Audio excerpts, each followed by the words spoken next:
Welcome to this episode of Spotlight On, a series of interviews brought to you by Overdeck Family Foundation.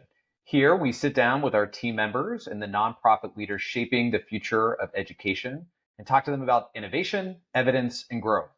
My name is Pete Lavorini, and I manage our foundation's Innovative Schools portfolio, which focuses on expanding access to tech-enabled, student-centered K-9 learning environments, intentionally designed for all students to thrive.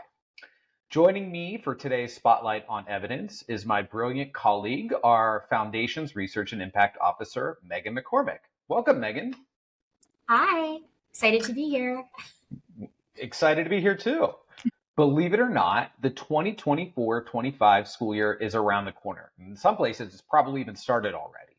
We know that right now, especially with the impending expiration of ESSER federal funds, educators across the country may be in the midst of decision-making on what programs do the best job at supporting their students' learning, which brings us to the topic of high-impact tutoring.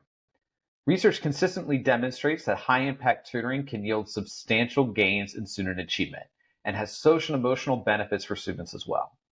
But navigating the latest research on what tutoring solution is best for your school or district can be challenging. Knowing this, Meghan and I will be talking about the current evidence base and what you need to know ahead of the new school year. Okay, I want to start by setting a little groundwork about our work here at the Foundation. As our Research and Impact Officer, can you talk about the goals of our research strategy, which we updated at the start of the year? What do we hope to achieve by funding research at the Foundation? Yeah, the Overdeck Family Foundation is really focused on unlocking the potential of all kids through education. Education is really the best opportunity and the best policy lever we have to touch students. And we know that kids learning and kind of the foundational skills they develop in school are hugely predictive of their long-term outcomes. And so we're really standing to build evidence on the types of educational investments and approaches that help all kids achieve and thrive at the level that we know they can. And how we do that here at the Foundation is via two mechanisms. First, we're funding field building research studies on key substantive areas that our portfolios are interested in and align with the learning questions that they have that can help them make better investments in the different areas that they're working. This year, we funded field building research on tutoring, on professional learning and professional learning leveraging AI, and also plan to fund some work on approaches to reduce chronic absenteeism at scale. We also fund impact studies or validation studies of the organizations and nonprofits that our portfolios make investments in. And this really stands to help us better understand the true impact and the most kind of rigorous evidence we have for those programs on student achievement and other outcomes that we're interested in. And it also really informs the field about the types of interventions and the types of approaches that stand to boost student achievement at scale and kind of address this goal of using education as a policy lever for promoting better outcomes for all. Great. So as you just mentioned, high impact tutoring is one of our foundation's focus areas for research this year. Can you say more about why we selected this area and what we hope to learn by funding additional research in the space? Yeah, well, your portfolio is really leading the way in this space, but it really kind of builds off of the current state of evidence in education. So we know that there's too many students, even pre-pandemic, that were attending American K-12 schools and weren't graduating with basic proficiency in math and literacy skills, and really the 21st century skills that they need to succeed in adulthood and life. And the pandemic just really exacerbated that problem. And we saw huge kind of growth in gaps between kids coming from lower socioeconomic backgrounds compared to their more affluent peers. And there was kind of a clear need to really make a huge bet on a big investment that was going to address those gaps.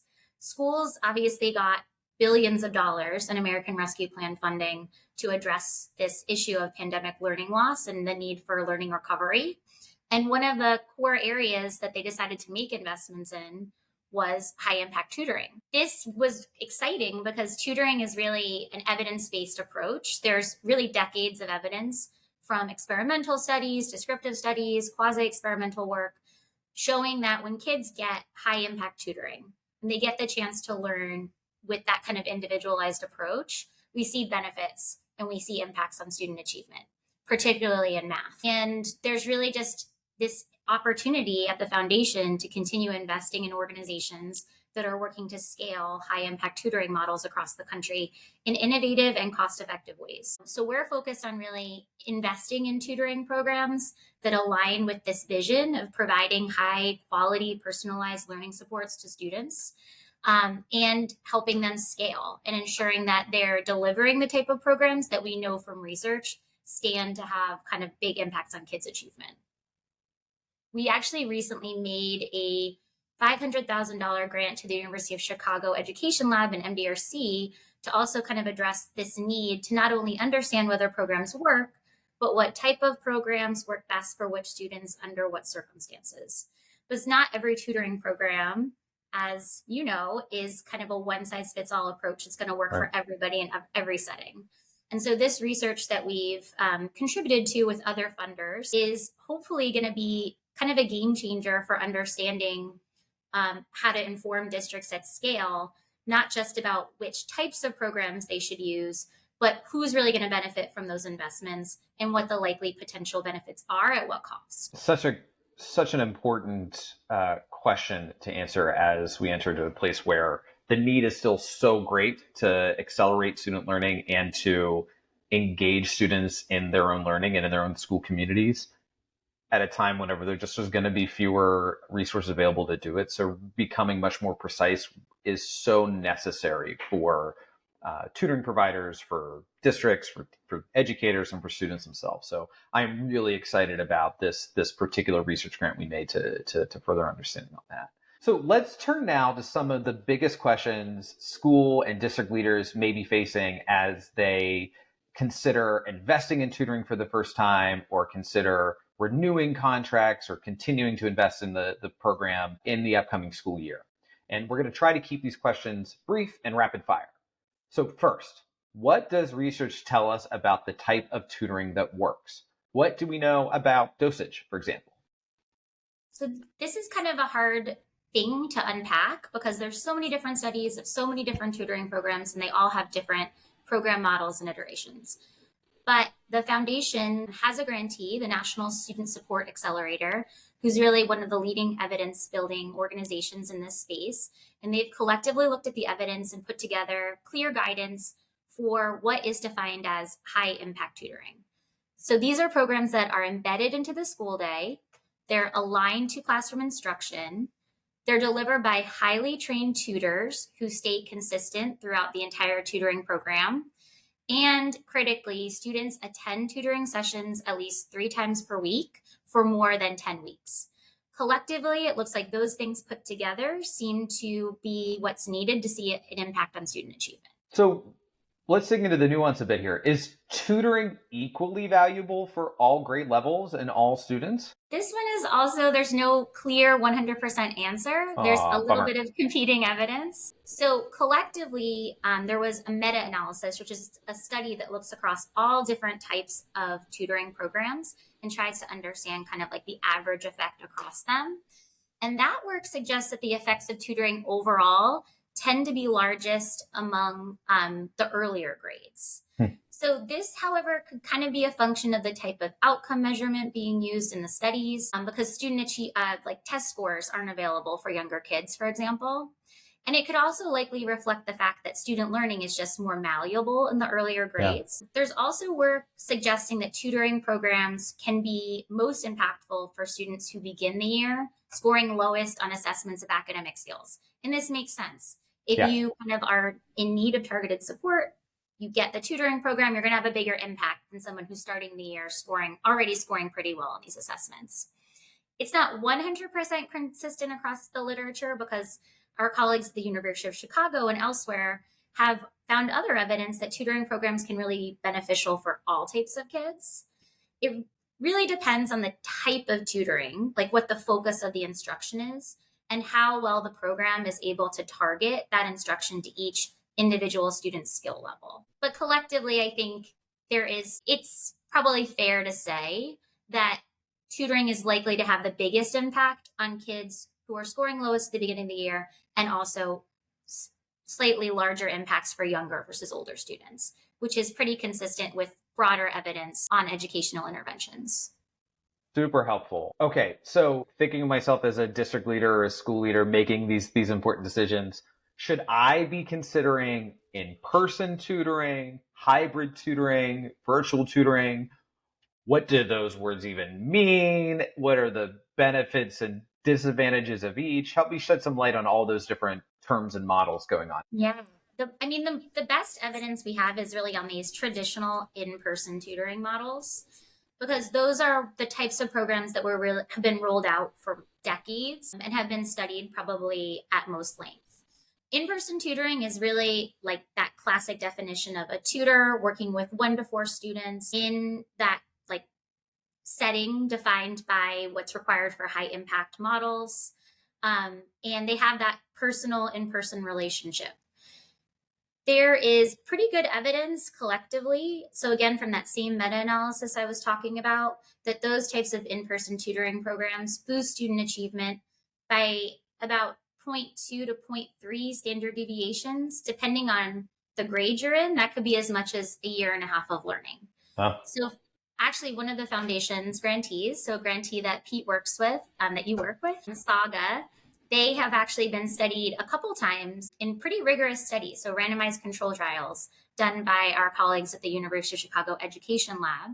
Saga is an evidence-based personalized tutoring model that in its original structure kind of focused on embedding the best practices of high impact tutoring by matching 2 students with a tutor 4 times a week. There were actually 2 randomized control trials that University of Chicago did on that in-person model. And they found that the program boosted 9th and 10th graders' math achievement by about 0.28 standard deviations, which translates into 1.5 years of learning. Wow. So, Yeah.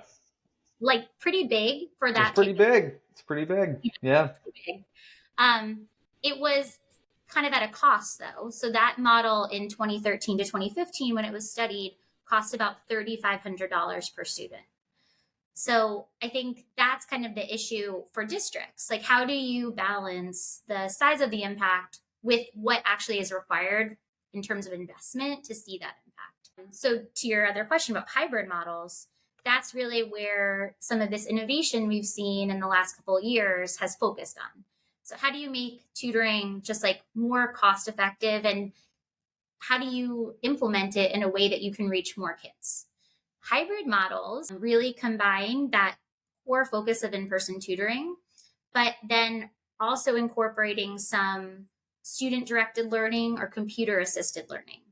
So, in a similar study of Saga, the same program, the researchers at University of Chicago did a randomized control trial where they actually looked at their hybrid model, where the kids got 2 days of the traditional in person approach, but then every other day they alternated doing some student directed learning where they didn't interact with the tutor. And they actually found that that approach was only slightly less effective than the fully in person model. So there were impacts of about 0.23 standard deviations on student math achievement for participating 9th graders. And that translates into about a year of learning. Importantly, the cost was also proportionally smaller. So it was coming in at about $2,250 per kid. That's great. So that's kind of a balance, like thinking about how much money you have to invest, who you want to target, who you really want to see kind of that boost in achievement for, and how much, how far your resources will go to do that. Then there's an even more kind of innovative, cost-effective approach that's really been emerging even more recently, which is this idea of virtual tutoring, which I think, but you can correct me if I'm wrong, Pete, kind of stemmed from a lot of the advances in virtual learning that took place during the pandemic. That's right. So virtual models, they're much newer, but they address this issue of needing to reduce cost because your tutors don't have to physically be in the same space as your students. And you can deploy tutors kind of to whatever school district you're working with that is in need of that. And you can also align the tutoring to the schedule of that school. There's a little bit of evidence emerging on the impact of some early models who have been really open to innovation and experimental studies. For example, a recent randomized control trial of a program called Book Nook, which is a virtual tutoring platform for reading, did find small positive impacts of about 3 to 6 weeks of learning on students' language and literacy skills in first to fourth grade. And then in another randomized control trial that the foundation, Overdeck Family Foundation, actually funded, of a program called On Your Mark, which is a program in Pete's portfolio. The researchers found that the virtual supports improved one measure of participating kindergarten to second grade children's literacy skills by about 0.12 to 0.16 standard deviations, which translates into about 1 to 2 months of learning. So again, we're seeing, as we kind of go from that intensive in-person model down to hybrid, down to virtual, you see the impacts getting slightly smaller. But again, we're really focused on understanding the trade-off of the smaller impact for also a potentially smaller cost. And we're kind of really committed here to continuing to invest in research in virtual models like On Your Mark to figure out how to continue improving the size of that impact. Yeah. And one thing I might add to that, and super helpful, Megan, just to sort of get a lay of the land of all these different terms, is that all of what you just described still fall under the bucket of the high impact tutoring, meaning all of those models meet the sort of criteria that our grantee, the National Student Support Accelerator, laid out.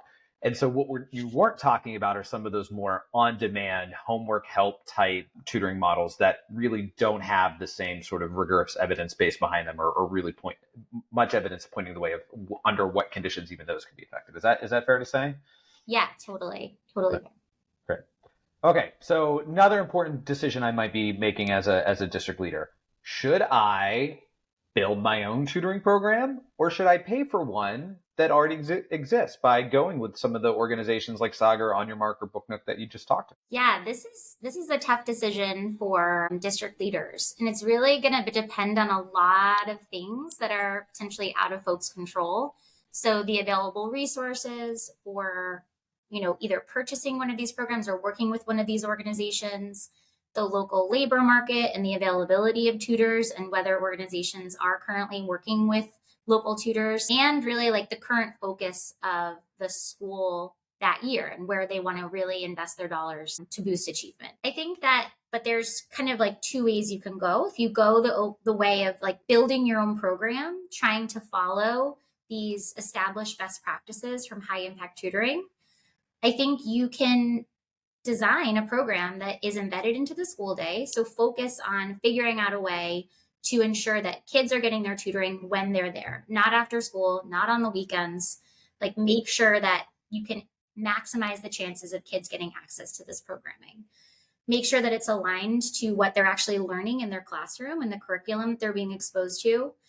And probably critically focus on identifying highly trained tutors who can commit to working with those students throughout the duration of the period that you want the tutoring to happen. And again, this is like a big investment piece, but it needs to happen consistently for at least 3 times per week for more than 10 weeks in a specific learning domain. So that's a big question too. Are you going to really focus on math tutoring? Is it going to be language and literacy tutoring? And that's really going to help you define the types of tutors that you want and how you're going to structure when the sessions are going to happen. And you can always be kind of like iterating and collecting your own data. Yeah. So I'd always be kind of a proponent of that to really see if you're, how are kids performing in the beginning? How are they performing at the end? Is that what kind of the growth you wanted to see? If you're seeing kind of barriers in take up or barriers in implementation, work to address those to make it a better program. Then if I think you're picking one, which again puts, you can feel like some of the onus is going to be on the partner that you're working with because they're kind of implementing the model. But I would be really focused on the evidence that they share, that they have on student impact. So there's really just many more tutoring providers now than there have been in the past, given the focus post-pandemic on learning recovery. And I think it's important to really do your research to identify a partner who has some evidence of impact that seems compelling to you, and really be critical of the evidence they share. I think if they're saying something to you like, we have improved student achievement by over a standard deviation, I would question that. That is probably very unlikely. But if they're reporting some sort of impact and they've worked with an external research partner and they have some sort of kind of external research paper that's publicly available that you can understand and you can digest, Those would all be the things that I would really be looking for. And there's really good resources for where to get information on what kind of the best evidence is in this space. So, National Student Support Accelerator, you can look at ESSA for Evidence, all the things that I'm sure most districts already know and love for finding clear guidance on what is an evidence-based type of approach or program. But if you're going to make that type of investment in partnering with an organization, I think it is really to your benefit to be really careful about ensuring that they have some evidence of impact on student achievement. Yeah. If I might add something to this, Meghan, I would also add, as you're vetting these providers, talk to them about what the relationship with the provider needs to be like in order for your students to really attain the benefits and the impact that their evidence shows out. And I think sometimes different providers require different types of working agreements, and those are data sharing agreements, all of these really important things to make sure that the program works as intended. And you as a district leader just may need some support to pull those conditions off, or those conditions may not be feasible for you to create. And luckily, there's support on all of those ends at some of those resources that Meghan just named. Okay, so transitioning a bit. So I'm a district leader or a school leader, and one of the top things on my mind this year, in addition to everything else that's going on in the world, is these two little letters called AI, or artificial intelligence. And I'm wondering, Meghan, can we, rather than talking about all the ways in which artificial intelligence is affecting kids and learning, and I'm sure we're going to have another conversation about that in the future, and I know you just put out some phenomenal pieces on that folks should go out and find on our blog.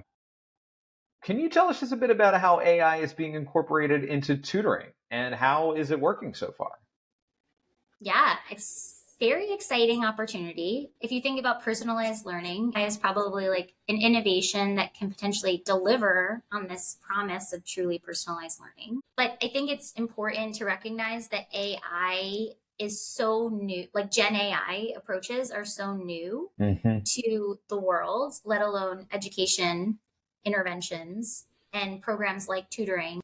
Pretty consistently have been shown to be most impactful when it's a human being making a relationship with another human being. And so there's just a lot of work to do in this space to figure out the best approach to leverage AI to make personalized learning more effective. In your portfolio, you're investing in Conmigo, or Khan Academy, which has its Conmigo product, which is a Gen AI enabled tutor that's like a personalized chatbot that engages with students to help them learn at their level. And I think the promise of that is incredible. And there could be amazing application and impact for that in the future. Right now, we don't really have any evidence that that type of approach can boost student learning, and certainly not at the level of like strong experimental research that we have on these other types of tutoring approaches. But there's other organizations like Plus Tutoring, which is another organization you're investing in, that's leveraging AI to basically make tutoring more cost effective and to figure out the way to allocate tutoring resources in the most efficient way. So this isn't like a Gen AI enabled chatbot, but it's an AI dashboard that monitors student progress when they're working on their own. And it kind of tells the tutors, human tutors that are working with them, when they need targeted supports and kind of when kids are, which kids are kind of most in need of those supports. So rather than just kind of assuming everybody needs the same level of tutoring and supports, it is really a flexible approach for saying we're never going to be able to ensure that every single kid is getting like the highest level of tutoring possible, but this can help us ensure that we're allocating those tutoring resources and like that human capacity in the most efficient and impactful way. And it's encouraging. There's some evidence from Plus Tutoring that has been the case. So for the kids who are receiving tutoring, they're actually getting twice as much support, likely because potentially because those tutors aren't spending that time then with kids who aren't really in need of that support. So it's kind of a cool and efficient way to think about how to leverage AI to make something that we know works, just like more cost effective and scalable. Wow, that was a lot, but it was a lot of really good information, Meghan. So thank you. But I imagine the folks listening to this still have questions, and they may also want to just continue to stay up to date on all the advances in tutoring research. So can you point our listeners to some of the resources where they can go to find information and stay up to date on the latest research around tutoring? Yeah, I think there's a lot of really good places that are putting evidence out and helping to synthesize what the findings are. First, I would definitely recommend the National Student Support Accelerators website and to just get on their listserv because they are doing research themselves that they're putting out as quickly as they can. And they're also kind of convening researchers across the field to summarize the state of evidence and put clear recommendations out to districts and practitioners. There's another organization called Future Ed. Their website is a great resource for helpful information on what the evidence is saying and how to tie it to decision making. And then what else would you recommend, Pete? Well, I can name another Overdeck Family Foundation grantee, which is Accelerate. And I think they've been doing a really good job of collecting and disseminating research around the efficacy of tutoring programs out there. So go to their website. And we named a number of other organizations throughout this call that we support that are committed to advancing the evidence base around their programs and sharing it with the field more broadly so we all can benefit. So we heard about Saga, we heard about OnYourMark, we heard about Khan Academy, plus tutoring out of Carnegie Mellon University. All of those folks are helpful. And I think the last organization that is doing a really good job of helping a more lay audience like myself understand the benefits of tutoring is the Heckringer Report. I think they did a really great article recently on virtual tutoring. So encourage folks to check them out as a place to learn more about tutoring. Okay, last question, and thanks everybody for listening throughout this call. So we've been asking this question to all of our guests in the series.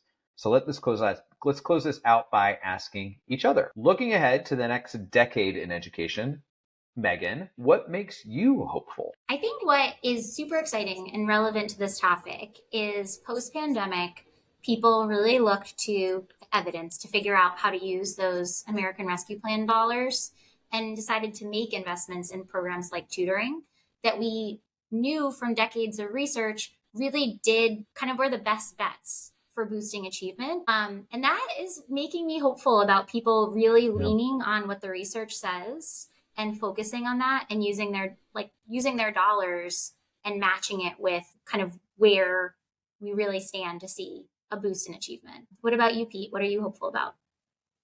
I would say I'm hopeful. I'm hopeful because of the folks that are in this space. I think the district leaders, the school leaders, the classroom leaders who are really thinking about the impact of their work and how best to boost student learning and really help every student achieve their most maximum potential and also feel engaged and loved and empowered while they're doing it and seen while they're learning is so I just get really excited by the folks that are in this space doing this work. And I think we're going to make it happen. I think we are really going to continue to not only recover from the pandemic learning loss, but really put our education system in a place where it can be seen as the best in the world and something that our students really deserve. So with that, I will say thank you, all of you, for joining us for this episode of Spotlight On, brought to you by Overdeck Family Foundation. We hope you have enjoyed this conversation. And be the first to know when our next episode hits by subscribing to our YouTube channel and our foundation newsletter. Thank you and goodbye.